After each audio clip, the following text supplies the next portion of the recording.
भारत पाकिस्तान युद्धजन्य भागातून प्रवास करू नका, सिंगापूरच्या परराष्ट्र मंत्रालयाकडून प्रवाशांसाठी सूचना। पाकिस्तानच्या संरक्षण मंत्र्यांचा खोटारडेपणा उघड, भारतीय विमान पाडल्याचा पाकिस्तानचा दावा फोल। राजस्थानच्या जैसलमेरमधील पोलीस अधिकारी सतर्क, भारत पाक तणावामुळे हेरगिरी कॉलची संख्या वाढली। जैसलमेरचे एसपी सुधीर चौधरी यांची माहिती।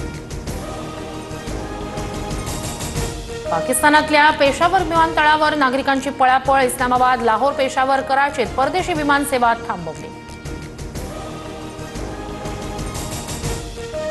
भारतीय हवाई दलाकडून देशातील सर्व एअरबेस अलर्टवर, पुण्याच्या एअरबेसवरून लढाऊ विमानांच्या पुणे मुंबईच्या आकाशात गिरट्या।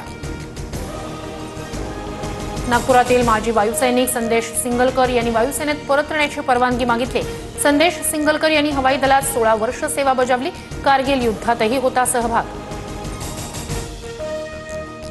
आमच्या पक्षातील एका गटाला अजित पवारांसोबत एकत्र यावं असं वाटतंय, इंडियन एक्सप्रेसला दिलेल्या मुलाखतीत शरद पवारांचं वक्तव्य।